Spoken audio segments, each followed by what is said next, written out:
progetto, che era un progetto disumano, quello che è stato raccontato da Draghi per 30 anni. Draghi è la autobiografia di una nazione in declino, e Draghi è anche la dittatura che non osava esprimere il suo nome. Adesso ce l'ha il nome, noi gliel'abbiamo dato, confesso che siamo stati noi a inventare il termine, Draghistan.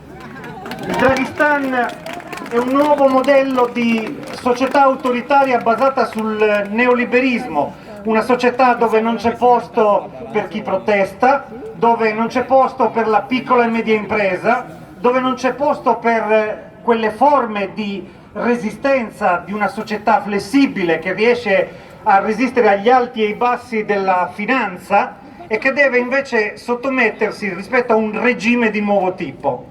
Tutto quello che è stato creato con il pretesto grave, diffuso in tutto il mondo, della pandemia, applicato all'Italia, è un nuovo modello sociale, che è basato innanzitutto sulla rottura del modello sociale, è una rottura del patto fra i cittadini. Nel momento in cui il capo del governo ti dice una bugia grave, una menzogna che pone come architrave di tutto quello che farà d'ora in poi, ha rotto il patto sociale, ed è qualcosa che è imperdonabile e non gliela perdoneremo mai. Nel momento in cui ha detto il signor Draghi che l'unica condizione per non contagiarsi era fare quello che diceva lui, ha detto una grandissima menzogna e ha costruito un sistema sociale basato anche sulla caccia alle streghe per sostenere tutto questo. E qua c'è una responsabilità enorme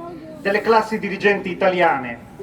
Prima è stato ricordato dal presidente delle partite IVA il caso della Federalberghi, che ha suicidato il proprio settore cedendo alle nuove parole d'ordine del potere, ma possiamo citare anche il caso del giornalismo italiano, che è il peggiore dell'Occidente, e noi lo denunciamo in questo aspetto, non come dei censori, ma come delle persone che si devono difendere da dei censori. Questo giornalismo che applaude Draghi quando va in conferenza stampa, mentre altrove i giornalisti se ne vanno se il Presidente non consente delle domande, da noi lo applaudono, lo applaudiscono, come si dice? Con il freddo. Cosa fanno i giornalisti italiani? E perché lo fanno? Perché Draghi se li è comprati. Avevano 2 miliardi di buco nella cassa della previdenza dei giornalisti, e quegli stessi giornalisti che oggi dicono che dobbiamo passare da quota 100 a quota 102, domani a 104, vanno in pensione a quota 87. E quindi grazie Draghi, ti applaudiamo, lo facciamo molto volentieri.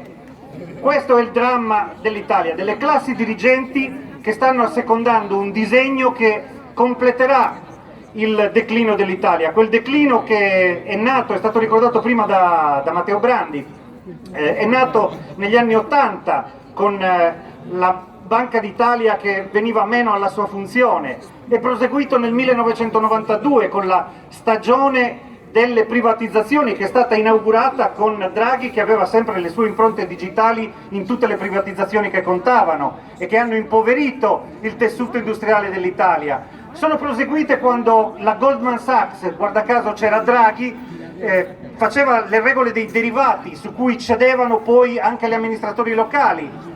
C'era Draghi anche nella Banca d'Italia, che spediva la lettera assieme a Trichet ai governi italiani per dire fate adesso il precariato nel lavoro, fate una distruzione del sistema di difesa delle pensioni, tagliate la sanità, 20.000 terapie intensive in Italia sono troppe, scendete a 5.000. C'era Draghi nella BCE che ammazzava il popolo greco, c'era Draghi nella BCE che mandava delle regole assurde dell'austerità all'Italia. È un sistema che oggi rischia di perfezionarsi e di legare l'Italia a un vincolo esterno insopportabile. Come possiamo liberarci da tutto questo? Serve la politica. Serve la politica democratica di cittadini che costruiscono pazientemente un'alternativa attraverso la partecipazione.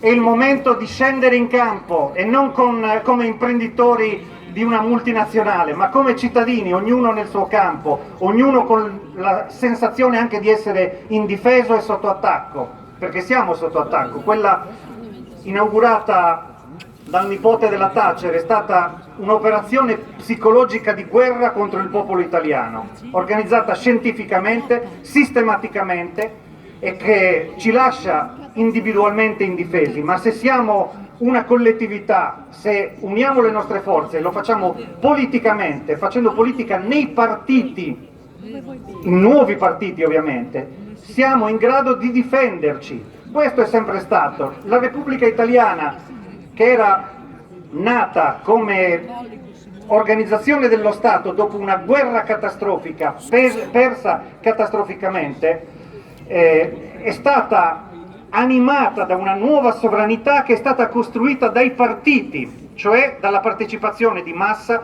di milioni di persone che costruivano tante vetrine di una sovranità popolare.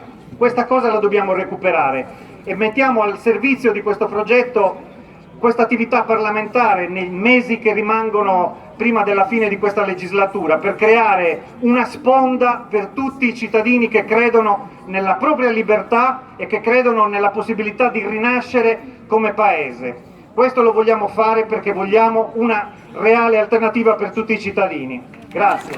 Bravo! Grazie. Grazie a te!